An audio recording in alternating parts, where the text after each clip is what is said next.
Michael Jordan a fait plier la NASCAR après une bataille juridique de plus d'1 an.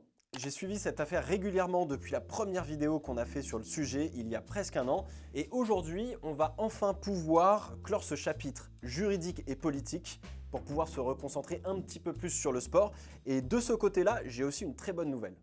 Le combat qu'on a eu a des airs de David contre Goliath, même si, on va être honnête, physiquement, Michael Jordan fait un peu grand pour un David de l'histoire originelle, et que Goliath, Jim France du coup, fait pas super Goliath du haut de ses 81 ans.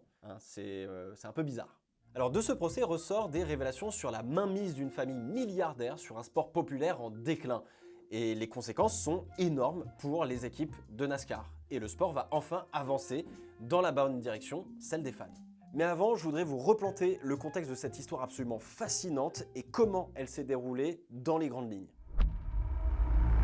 Bon, je pense que vous savez tous qui est Michael Jordan. C'est un fan depuis tout petit de la NASCAR. Et accessoirement, il a fait un petit peu de basket dans sa vie. Mais aujourd'hui, en ayant une fortune culminant à 3,8 milliards de dollars, il a décidé de monter en 2020 une écurie de NASCAR avec un pilote en activité qui s'appelle Denny Hamlin pour disputer la saison 2021 de ce que l'on appelle la Cup, la catégorie reine en NASCAR, et cette écurie s'appelle la 23XI. Michael Jordan, c'est aussi et surtout un homme d'affaires avisé. Il fait preuve de discipline et de bonnes habitudes, autant sur, un terrain de basket que en dehors, et comme lui, depuis quelques années, j'essaie de faire preuve de régularité dans la gestion de mon argent, dans la gestion de mes investissements sur le long terme. Et pour ça, j'utilise Trade Republic et les fonctionnalités assez simples et automatiques de son application, et aujourd'hui, c'est le sponsor de cette vidéo. C'est une banque mobile innovante qui me permet de faire travailler mon argent chaque jour grâce notamment au SafeBack. En fait, la banque me reverse automatiquement 1% net de chaque dépense effectuée avec ça, la carte Mirror, et du coup réinvestit ces 1% directement dans un plan d'épargne que moi j'ai choisi. Donc par exemple, si je dépense, 300 € dans le mois avec ma carte, entre quelques petits apéros avec des potes, mes courses, une coupe de cheveux peut-être à un moment donné ce serait bien et quelques bricoles, et bien Trade Republic me reverse 1% et donc 3 € qui vont directement travailler dans mon wallet de crypto par exemple. Alors évidemment, attention car investir comporte des risques, y compris la perte en capital, et comme en sport auto, les performances passées ne préjugent pas des performances futures. Et alors tout ça, ça m'a pris moins de 10 minutes pour ouvrir mon compte, le tout sans frais d'ouverture et de tenue de compte. Et je voulais vous dire qu'en 4 ans, Trade Republic est devenu un partenaire clé pour plus d'1 million de Français qui veulent tout simplement investir sur le long terme.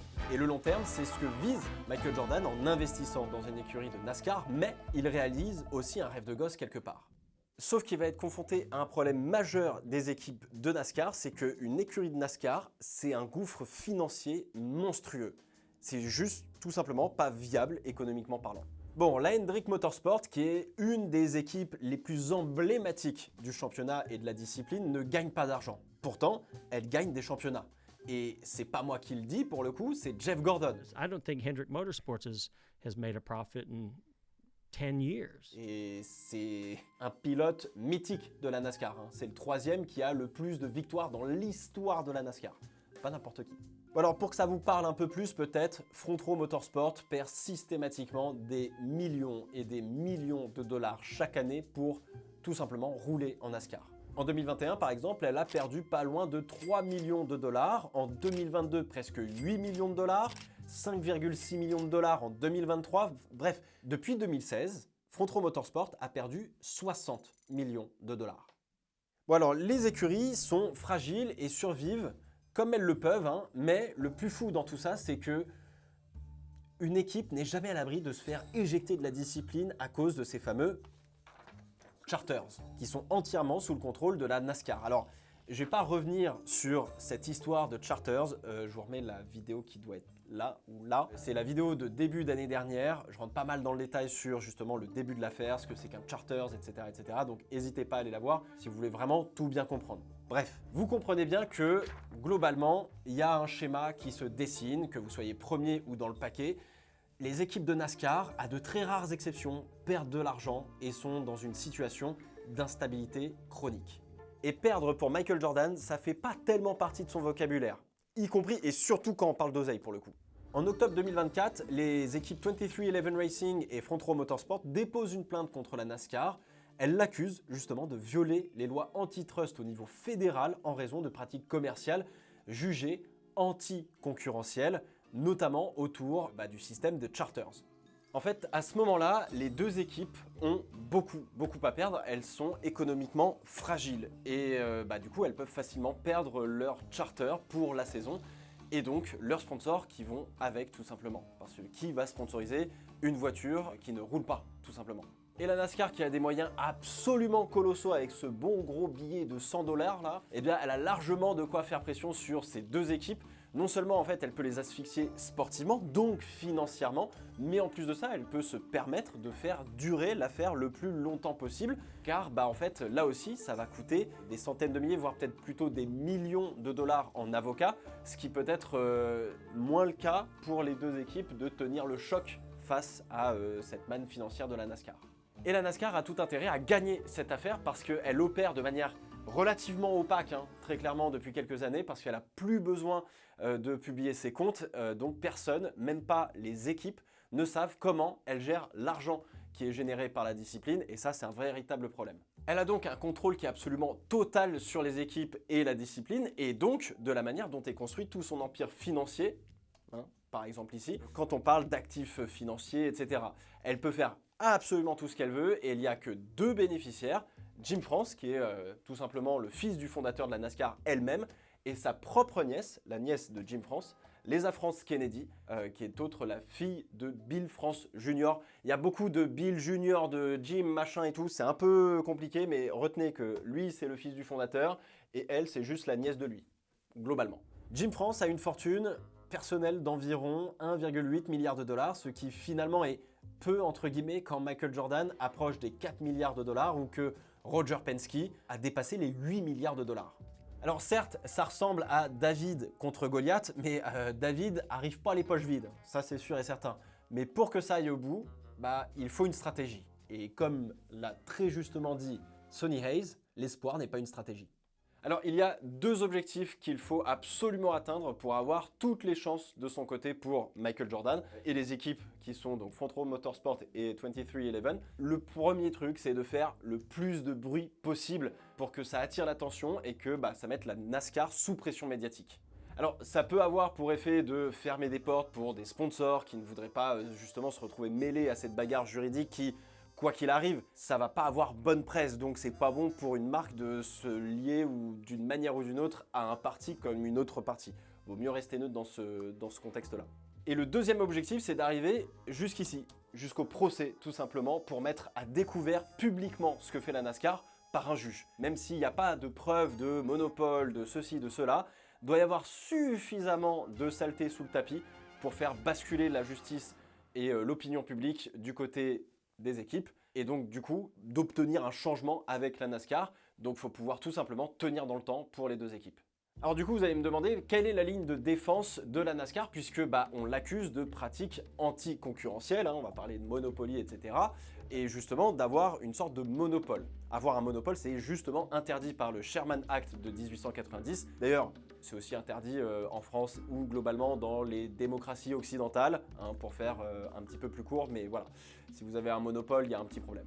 En fait, la NASCAR insiste sur le fait qu'elle n'a pas le monopole, puisque les équipes peuvent très bien aller rouler, je sais pas moi, en IndyCar par exemple, ou en IMSA, ou peu importe la catégorie de sport automobile que vous trouvez aux États-Unis. Voilà, son spectre de défense, c'est de dire que ils font juste de la course automobile comme d'autres catégories, au lieu de définir le terrain de jeu plus précisément comme étant la seule entité à faire des courses sur ovale avec ce que l'on appelle justement des stock cars et non pas des monoplaces comme c'est le cas en IndyCar. Bref, la bataille s'engage. Pour comprendre vraiment comment l'affaire s'est déroulée, je vais revenir sur la manière dont se déroule un procès aux États-Unis assez rapidement. Bon alors comme j'ai regardé Suits plusieurs fois et uniquement en anglais, je vois grosso modo les termes juridiques aux États-Unis, à quoi ils peuvent correspondre, sans en connaître beaucoup de choses évidemment. Donc pour ce qui va être de la traduction pour des termes juridiques en français, je laisserai les élèves en droit ou les juristes ou les avocats qui sont dans les commentaires venir nous faire les bonnes précisions au bon moment, mais je peux quand même vous donner grosso modo comment ça se passe un procès aux États-Unis, ou en tout cas comment une affaire juridique se déroule dans le cadre, dans le contexte de la NASCAR. Jusqu'à présent, je vous ai dit que les équipes avaient porté plainte contre la NASCAR. Bon, donc la NASCAR a été notifiée, ou served en anglais. Du coup, elle doit faire une réponse pour justifier que non, elle n'est pas en tort parce que A, B, C, etc., etc., aux équipes vis-à-vis de l'accusation qui lui a été faite. Ensuite commence la phase de recherche et de mise au point stratégique. Quand je vous dis que Michael Jordan doit faire du bruit dans les médias et aller jusque devant la cour pour révéler les magouilles de la famille France, c'est un début de stratégie, mais il faut évidemment la baser sur des faits et des articles de loi, etc. Il faut pouvoir prouver tout ça. Il ne faut pas juste dire ouais, c'est un méchant, donc raboule la thune, quoi. Non. Puis on rentre dans la phase de découverte ou de discovery en anglais. On s'échange du coup des questions entre les parties, on demande des documents, on nous les envoie ou alors on dit qu'on les a pas, machin, etc. pour se donner des réponses, pour faire avancer le schmilblick. On peut faire des interviews pour appuyer des faits, etc. Enfin bref, aller chercher des petites réponses et tout. C'est là où est fait la plus grosse partie du taf et j'englobe aussi dans cette phase les depositions ou les témoignages que vous faites devant des avocats avec justement une caméra, etc. où on vous pose des questions et où vous devez absolument répondre et à ce moment-là, vous êtes sous ce que l'on appelle sous serment. Alors je sais qu'on n'a pas ça en France pour le coup, mais aux États-Unis, la notion de parjure, donc mentir lorsque vous êtes sous serment, c'est un crime très grave qui est puni par la loi. Donc c'est pour ça que en fait, dès que vous êtes sous serment, il ne faut pas déconner. Alors pendant toutes les étapes d'avant, vous avez la possibilité de trouver un arrangement à l'amiable entre les parties. Et c'est même vivement conseillé par la justice américaine de dire on préfère que vous régliez ça entre vous que devant nous. On a autre chose à faire, entre guillemets. Voilà. Et puis arrive le moment fatidique de l'arbitrage.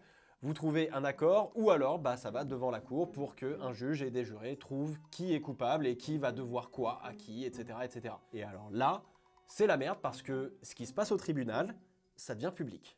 Sauf que dans le cas de la NASCAR, ils défendent leur beefsteak corps et âme et ils ne donnent pas un seul signe de lâcher quoi que ce soit. En fait, là est tout le problème de la NASCAR. S'ils trouvent un arrangement, on peut en déduire qu'ils ont des choses à cacher. Parce que s'ils avaient rien à cacher, on pourrait aller au tribunal, rendre tout public et terminer bonsoir. Et donc du coup, les autres équipes peuvent très bien à leur tour porter plainte, voire faire un recours collectif, donc un class action, comme on dit en anglais, et demander peut-être une autre part du gâteau, demander d'autres choses, etc. Et alors là, ça devient beaucoup plus emmerdant pour la NASCAR, parce que là, en termes de frais juridiques, ça y va. Donc la NASCAR doit simplement écraser 23XI et Fontro Motorsport pour gagner. Donc stratégiquement, elle peut même pas finalement trouver un accord. Elle peut en trouver un, mais bon, du coup, on sait qu'ils ont des trucs à cacher. Alors, tant mieux pour les deux équipes, parce que plus elles avancent et plus l'affaire va se rapprocher du tribunal, pour que ça se fasse devant des jurés qui peuvent rendre un verdict face à une accusation qui est extrêmement grave de « est-ce que la NASCAR est un monopole ?» Et donc, le point de bascule, il est là. Le juge a défini ce qu'était le premier stock car racing. Et donc, il a défini le marché sur lequel la série opérait. Et non, on ne peut pas mettre la NASCAR en concurrence avec l'IndyCar comme il le prétendait. Donc les équipes ont toutes les chances de prouver que la NASCAR est bien un monopole. Et alors ça, encore une fois, je suis désolé de vous le dire, mais c'est la merde pour la NASCAR. Alors malgré énormément d'efforts, avec des allers-retours, des offres, des contre-offres, des propositions, des contre-propositions, rien n'y fait, il n'y a pas d'accord qui est trouvé. Et donc, direction le tribunal à Charlotte, où Michael Jordan a passé la plupart de son enfance et on l'associe assez facilement à l'état de Caroline du Nord. Donc pour Michael Jordan, si vous préférez, ça joue un peu à domicile.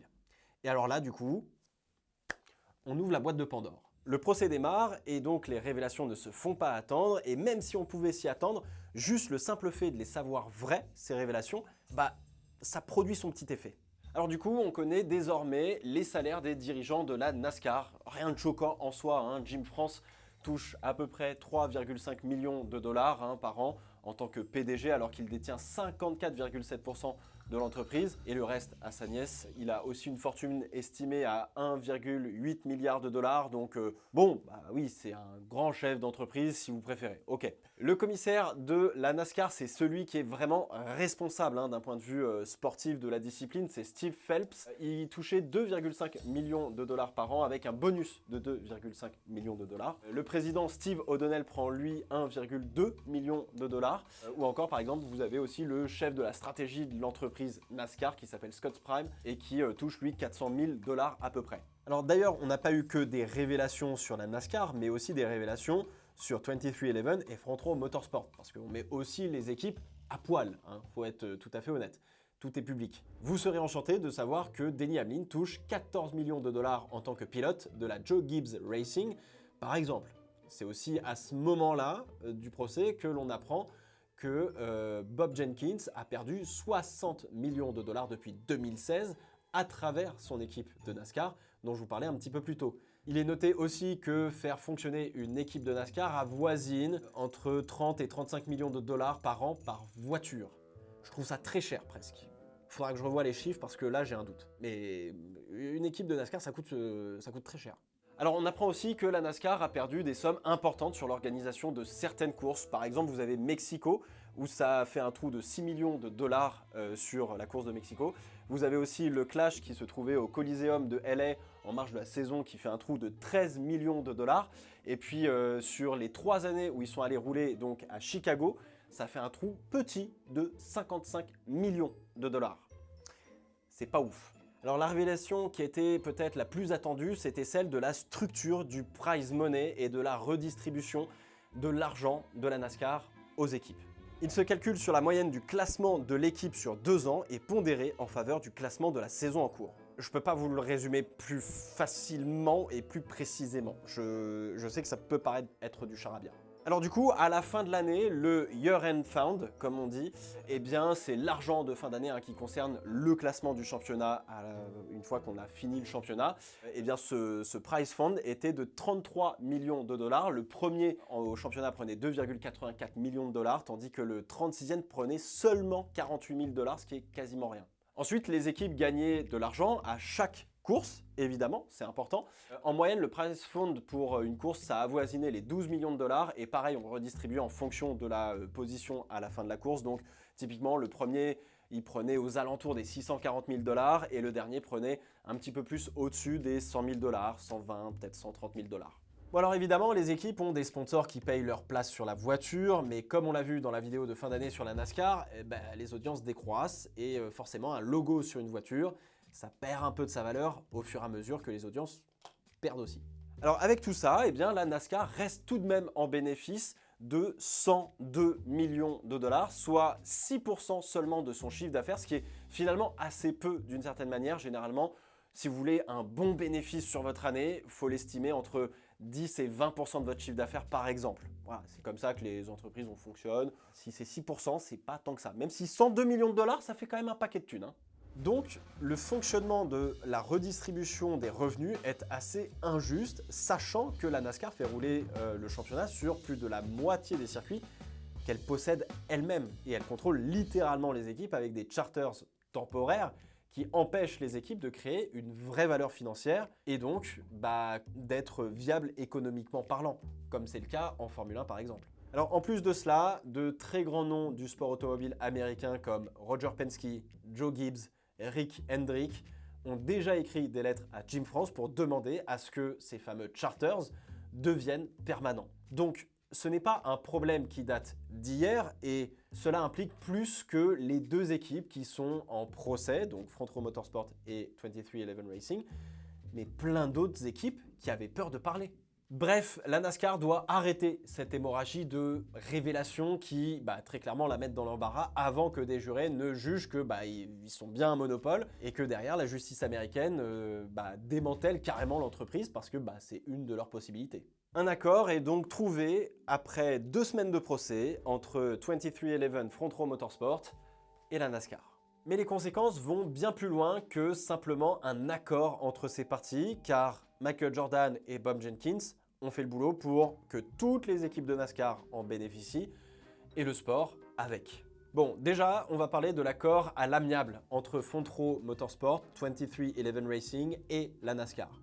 Les deux équipes récupèrent leurs charters et une compensation financière pour le manque à gagner qu'ils ont eu pendant le procès, donc pendant quasiment 16 mois, je crois. Le montant est évidemment resté confidentiel, mais ils ont pris un petit chèque. D'ailleurs, qui va payer les frais de cette affaire? C'est pas clair non plus. On parle d'une somme aux alentours des 10 millions de dollars pour les frais d'avocat, les frais juridiques, etc. Donc ça fait quand même un petit chèque à lâcher et c'est pas rien. Alors du coup, j'ai compté 6 conséquences importantes sur l'issue de ce procès, de toute cette affaire entre la NASCAR et les deux équipes. La première, la plus importante peut-être, c'est que les charters sont devenus, entre guillemets, permanents, evergreen, comme on dit en anglais, parce que Jim France n'a pas aimé le mot permanent. Evergreen, ça veut dire plutôt impérissable, hein. C'est du langage un peu soutenir, juste pour pas dire permanent. Deuxième conséquence, elle est plus juridique. Comme légalement parlant, on ne peut pas donner une vie infinie, je crois, sur des documents ou même plutôt des contrats. Ces charters vont se renouveler automatiquement selon une durée qui sera déterminée. Alors ça peut être d'année en année ou tous les 10 ans, ou peu importe. Et des parties de ce document, du charter, seront renégociées s'il y a besoin. Et justement, on va en parler juste après. Alors du coup, ce renouvellement de chaque charter exigera l'accord de 2/3 des écuries pour qu'il soit renouvelé justement, de 2/3 des écuries de NASCAR. C'est un processus un peu plus démocratique entre guillemets, ça va faire pas de mal à grand monde sur ça. Accessoirement, si une des équipes ne performe pas assez, elle sera obligée de vendre son ou ses charters pour le coup. Troisième conséquence pour ceux qui ne voudraient plus du coup continuer en NASCAR par exemple, leur charter il est valable pendant 1 an, le temps de trouver justement un repreneur pour pouvoir le vendre. Donc ton charter, une fois que tu n'as plus envie de rouler, il est quand même valable pendant 1 an. Quatrième conséquence, quand un charter sera vendu, eh bien la NASCAR va toucher un petit pécule de 10% du prix du charter, tout simplement parce que c'est un prix qui est un petit peu plus juste, ça ne va pas se négocier tous les 4 matins, ça ne va pas se vendre tous les 4 matins un charter, donc ils vont prendre forcément un peu plus de valeur et ça reste la NASCAR qui organise tout de même, donc c'est assez normal qu'ils prennent un petit billet là-dessus. Alors maintenant, on va pouvoir parler des nouvelles conditions qui sont dans ces charters. Globalement, les équipes auront plus de poids sur les décisions qui les concernent, sur les propositions de la NASCAR qui pourraient justement leur demander de faire des dépenses pour certaines choses, genre une nouvelle génération de voitures, etc. Ça coûte de l'argent. Et donc ça, c'est la 5e conséquence. Avoir un siège à la table. Pour finir, dernière conséquence, et pas des moindres pour le coup, les équipes vont enfin toucher de l'argent, des media rights internationaux, tout simplement parce que ça, c'était pas le cas avant. Et ils vont aussi toucher de l'argent qui est généré et qui implique leur propre propriété intellectuelle. C'est-à-dire que si vous regardez la NASCAR sur Automoto la chaîne, qui paye pour acheter les droits de diffusion, une partie ira dans les poches de vos équipes préférées. Si vous décidez de regarder Full Speed sur Netflix, c'est pareil. Si jamais vous jouez peut-être un petit peu au jeu de la NASCAR officielle, donc je ne parle pas d'iRacing mais vraiment du jeu officiel de la NASCAR, boum, une partie dans les poches des équipes. Et tout ça avant, ça n'allait pas dans les poches des équipes, justement, ça allait à la NASCAR qui décidait si oui ou non elle redistribuait cet argent aux équipes. Évidemment, maintenant que tout a été acté, des têtes vont tomber du côté de la NASCAR. On a déjà Steve Phelps qui est parti. On n'a pas donné la raison de son départ. Il faut dire que, au vu des communications internes de la NASCAR qui ont été révélées, ça insultait un peu à l'ancienne, entre guillemets, des propriétaires d'équipes directement. Donc bon, voilà. Maintenant, la question c'est de savoir si les propriétaires de la NASCAR ne vont pas tout simplement trouver un repreneur. Les ligues de sport sont devenues des actifs financiers hyper intéressant pour des fonds d'investissement, etc. D'ailleurs, en 2018, Goldman Sachs avait fait une étude sur ce que les propriétaires pourraient tirer si jamais ils se décidaient de vendre la NASCAR.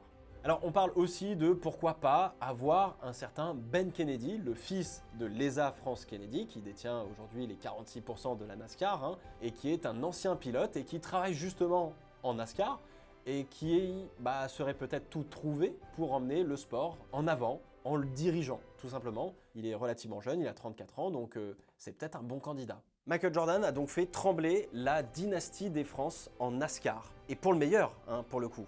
Maintenant, le sport va se stabiliser, ça va prendre des mois, voire peut-être des années, et surtout, tout le monde va pouvoir travailler dans la bonne direction, dans le bon sens pour faire avancer le sport. Et cette direction-là, c'est surtout celle des fans. Et ça a déjà commencé puisque le système de play-off complexe que je vous avais expliqué et qui posait problème aux fans a été abandonné. Ça y est, ça dégage, ça fait plaisir.